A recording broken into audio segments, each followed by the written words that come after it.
In the inter-universal Medusa Cascade, 1 second ahead of time in a pocket universe, in a reality bubble at the end of time, the face of Davros speaks.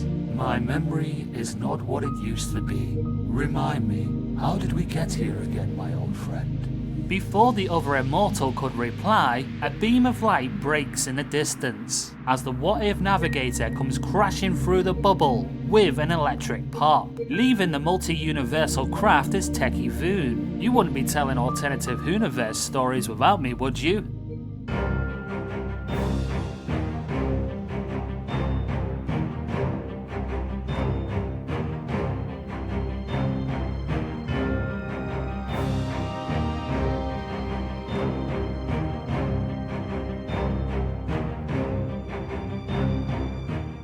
Welcome to the fourth and final episode of the Withered Rose Worldline, entitled The Face of Time. Although I do highly recommend that you go back and watch the 3 previous episodes, I will do a quick little rundown right now of the major things that have changed within this reality. Don't worry, there will be timestamps for returning viewers, so you don't have to watch this part. With that said, let's get into the quick recap. So Rose Tyler was still in this universe after the events of Doomsday, and as you can imagine, that caused complications with Martha Jones, with Martha not wanting to stick around and feel like a third wheel. Both Martha Jones and Donna Noble are deceased within this universe. The David Tennant 10th incarnation of the Doctor also dies at the end of the last episode, but thankfully is resurrected by Rose Tyler, who looks into the heart of the TARDIS and becomes the Bad Wolf again.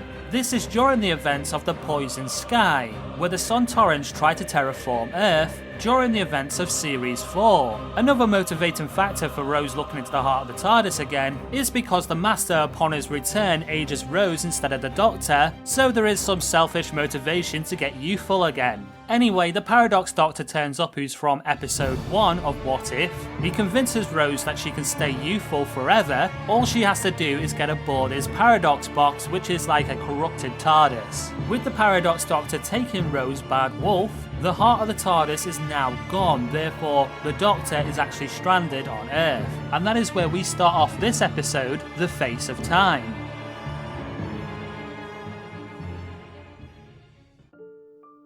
In the greater extended timeline, this is before Torchwood, Children of Earth, and also Sarah Jane Adventures Series 3. The Doctor being stuck on Earth doesn't mean that he's not without options though. For instance, he could easily consider to find a new companion to go on adventures with, stay with UNIT like he once did in classic Who, or join forces with Jack and his team in Torchwood. I personally subscribe to him trying to figure out a way to fix his TARDIS, using the resources of both Torchwood and UNIT, exploring the possibility of jump-starting it with the Vortex Manipulator and the Cardiff Torchwood Time Rift, and maybe by extension Coal Hill Academy, where the walls to time and space are thin. Either way, it's not a simple process and requires time to charge and fully work out all the kinks. Also, not to mention, the tech that is required is not found natively on Earth, so the Doctor would have to wait a little while for salvage operations that are ongoing from Torchwood and UNIT. So the Doctor decides to recalibrate Jack's Vortex Manipulator and convinces him to hand it over, making Jack the Doctor's companion once again.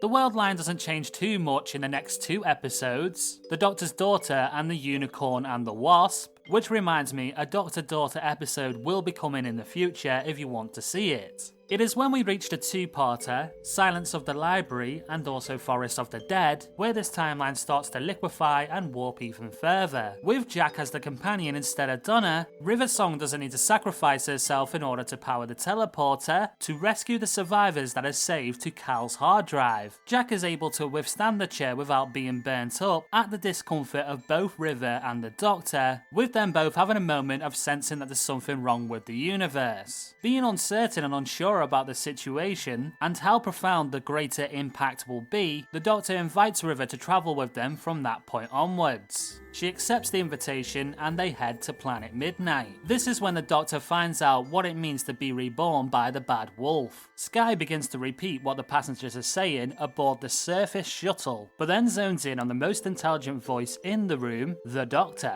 only repeating his words, then stage 2 synchronizing with his voice, and then eventually stealing it all together, making the Doctor repeat her. Convincing the other passengers that the shapeless entity has entered the Doctor, she rallies rallies them to throw him outside to the radiated surface. This is despite River and Jack going back to back aiming the guns at the passengers. Due to the sight of the guns and the commotion scaring her, the hostess doesn't act. It's too late, the Doctor's thrown out, to the horror and realization that they made a mistake as the entity within Sky starts to copy River. The hostess gets redemption by sacrificing herself, grabbing Sky and hitting the eject button. They get sucked out to the deadly radiation. Later, the shuttle passengers are rescued and taken back to the resort. Both Jack and River believe the Doctor to be dead, until he teleports back using the vortex manipulator, getting lucky that it still works. River, well, you are full of surprises. The Doctor, I thought that was it, but then I got outside, then nothing.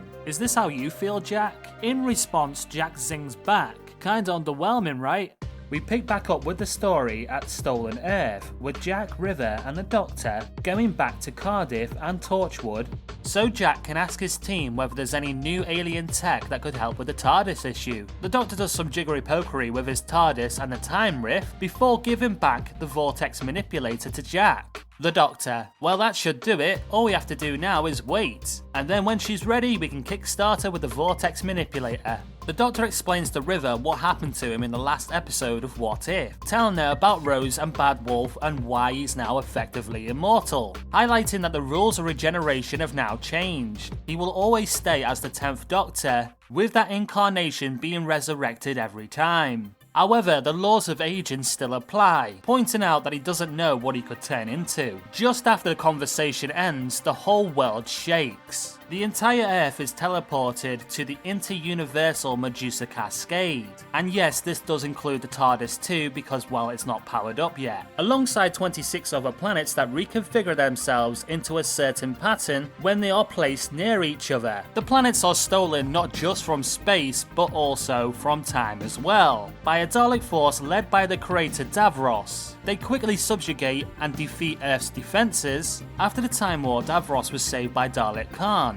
using an emergency temporal shift to enter the locked event. He became precognitive at the cost of his sanity. All will die, and the Doctor's soul will be revealed. The Doctor's former companions rally on the Subwave network, spearheaded by former Prime Minister Harriet Jones. The Doctor connects the call to his TARDIS so everyone can see each other, which now has enough charge for idle usage. Obviously missing from this call is Martha, Rose and also Donna. However, the Doctor does connect immediately with River, so Harriet Jones doesn't have to sacrifice herself by boosting the signal. A more significant change now, the Doctor doesn't land on the street where Rose is, and doesn't run towards her in excitement of seeing her again, so isn't shot by a Dalek, leading to the 10.5 regeneration, which is not so handy. Sorry about the pun, couldn't resist. Not only because the TARDIS is now in Torchwood, but also because it's not fully functional, the Daleks don't teleport it aboard the flagship Crucible. Before using the lift at the Rift, hey, that rhymed, the Doctor tells River how to jumpstart the TARDIS using the vortex manipulator. This is in anticipation for knowing that it's better to approach Davros sooner than later, because the more time that goes by, the more lives will be lost. Out now on the streets of Cardiff, he uses his sonic screwdriver. The Daleks immediately detect sonic activity and teleport him aboard the Crucible. He faces off with Davros in the vault, who reveals that the stolen planets actually form a reality bomb. Without Donna Noble / the Dr. Donna and the born in wartime human clone of the Doctor, the following events are nothing but tragic.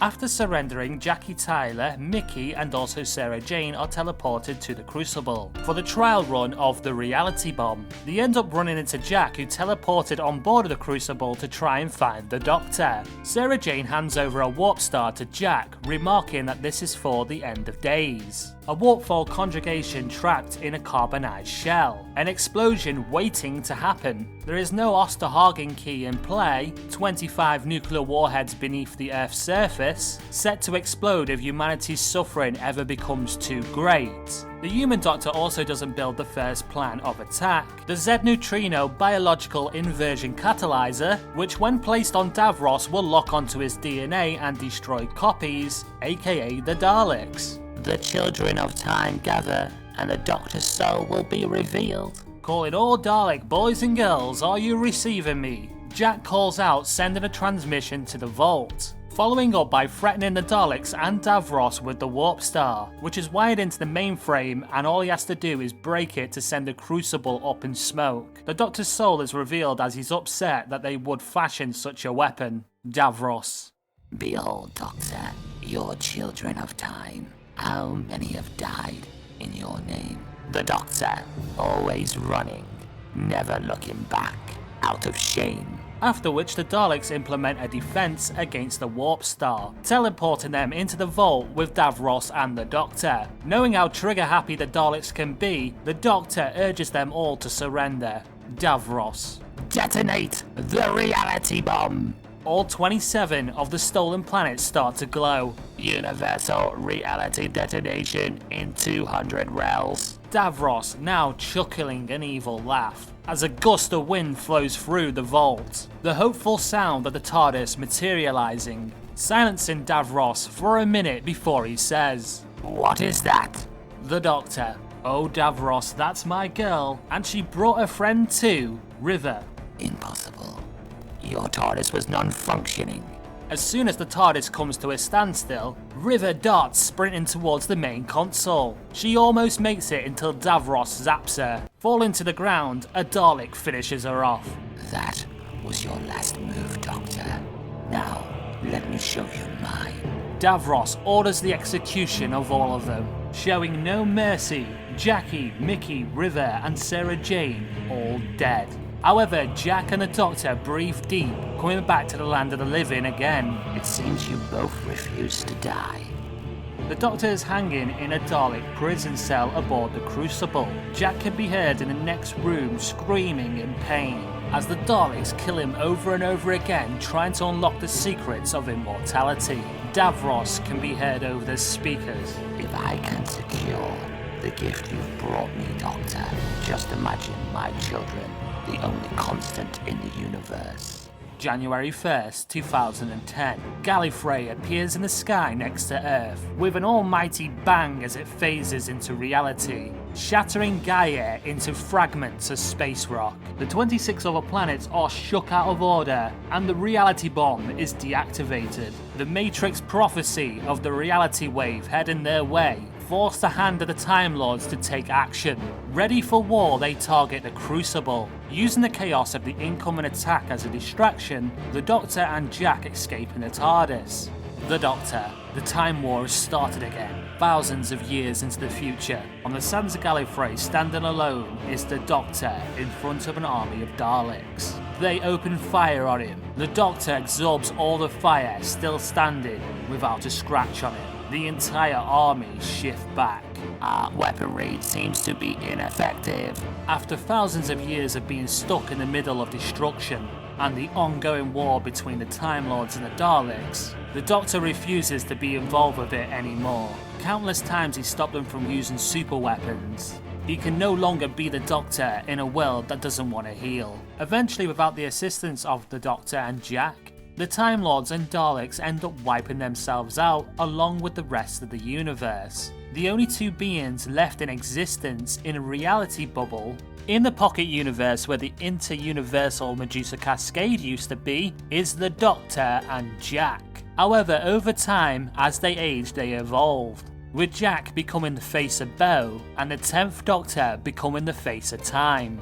And that concludes the story as it comes full circle. If you enjoyed this video and got right to the end, I do appreciate it. Consider subscribing, liking the video, or leaving a comment. The interaction helps out majorly with the channel. Anyway, with that said, I've been Techie Voon, this has been What If Episode 8, and I will see you in the next world line that I move on to. Thanks again for watching.